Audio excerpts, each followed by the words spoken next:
The magic of Rome. Once upon a time, in a land far, far away, there was a kingdom of dreams and adventures, where the sun always shone brightly and the birds sang the sweetest melodies. This enchanting place was the land where Rome would one day stand, but at that time, it was nothing but lush green hills, flowing rivers, and mysterious forests. In a small and cozy hut, nestled between two rolling hills, lived a gentle shepherd named Faustulus and his kind-hearted wife, Acca Larentia. They were known throughout the land for their compassion and warmth. One starry night, as the couple was fast asleep, a soft cry echoed through the night. Acca Larentia woke up with a start. "Faustulus, did you hear that?" she asked, her eyes wide with concern. Faustulus rubbed his eyes and listened intently. "It sounds like a baby," he exclaimed. The couple quickly dressed and followed the sound. They reached the riverbank and, to their astonishment, found a basket gently rocking in the water. Inside were two tiny babies, wrapped in a soft woolen blanket.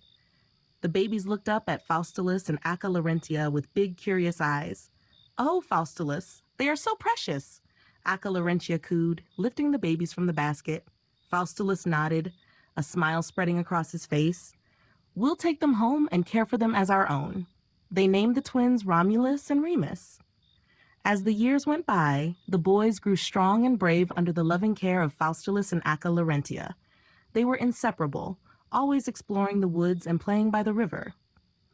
One day, while they were out adventuring, they encountered an old wise woman named Sylvia.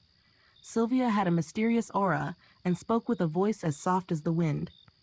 "Ah, Romulus and Remus," she said, "I have been waiting for you." The boys looked at each other in surprise. "You know our names?" Romulus asked. "Yes, my dear ones," Sylvia replied with a gentle smile. "You are destined for greatness. There is a prophecy that you will build a great city, a city that will shine like the stars." Remus's eyes sparkled with excitement. "A city? Us?" Sylvia nodded.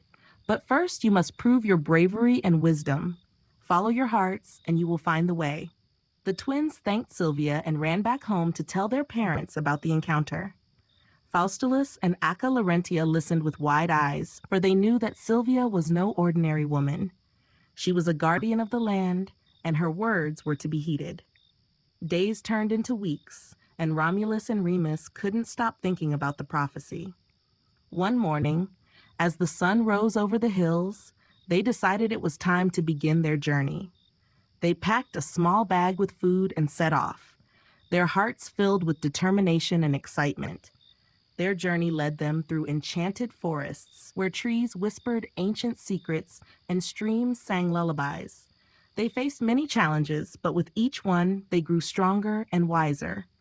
One evening, they came across a majestic wolf with fur as white as snow. "Welcome, young ones," the wolf said in a voice that echoed through the forest. "I am Lupa, guardian of these woods. I see great potential in you." Romulus and Remus bowed respectfully. "Thank you, Lupa. We are on a journey to fulfill a prophecy and build a great city." Lupa nodded. "I will guide you to a sacred place, a place where your city will rise."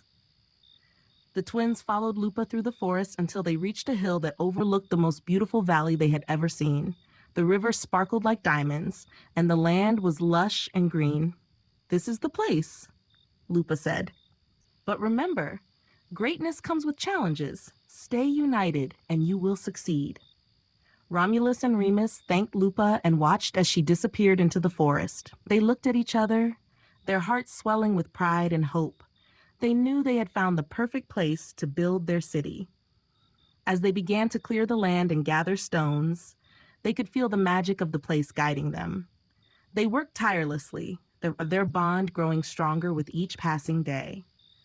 But little did they know, a great test of their unity and courage was just around the corner. As the sun rose over the valley, casting a golden glow on the land where Romulus and Remus were working, the brothers felt a sense of accomplishment. They had cleared a space and gathered stones to begin building their city. But, as always, challenges lay ahead. One morning, as they were planning the layout of their city, a disagreement arose. "I think we should build the city on this hill," said Romulus, pointing to the taller of the two hills. From here, we can see the whole valley and protect our people." Remus frowned and shook his head. "But the other hill is closer to the river, and our people will have easier access to water and fertile land." The argument grew more intense, with neither brother willing to back down. The tension between them was palpable, and their voices echoed through the valley. As they stood, glaring at each other, a shadow fell over them. It was the wise woman Sylvia who had guided them before. "Romulus Remus," she said softly, "why do you quarrel? Your bond is your strength. Remember the prophecy." Romulus and Remus looked at Sylvia, then at each other. They felt a wave of shame for letting their disagreement turn into a fight. Sylvia continued, "There is a way to settle this without conflict. Seek the guidance of the gods. Let them show you the way." The brothers nodded and decided to seek a sign from the gods. That night, they climbed to the tops of their respective hills and watched the sky. They agreed that the hill that received the most signs from the gods would be the site of their new city. Romulus watched intently, and soon 12 majestic eagles appeared, circling the sky above him. Remus, on the other hand, saw 6 vultures flying above his hill. The brothers met at dawn to discuss the signs they had seen. "I saw 12 eagles," said Romulus proudly. "The gods have spoken. This hill is the chosen site." Remus frowned, but accepted the decision. "Very well, brother. Let us build our city here." With renewed determination, they began to build the walls of their city. They worked side by side, their bond stronger than ever. The city started to take shape, and the land seemed to hum with magic and promise. However, the peace was short-lived. As they worked on the walls, another disagreement arose. This time, it was about the height and strength of the walls. "Our city must be well protected," insisted Romulus. "The walls must be tall and strong." "But we must also make sure people can easily enter and leave the city," argued Remus. "The walls should be welcoming, not intimidating." The argument escalated, and in a moment of anger, Romulus struck Remus. Remus fell to the ground, shocked and hurt. The valley seemed to hold its breath, the air thick with tension. Romulus realized what he had done and knelt beside his brother, his eyes filled with regret. "Remus, I am so sorry. Please forgive me." Remus looked up at his brother, his anger fading. "I forgive you, Romulus. We must not let our differences divide us." They embraced, their bond stronger than ever.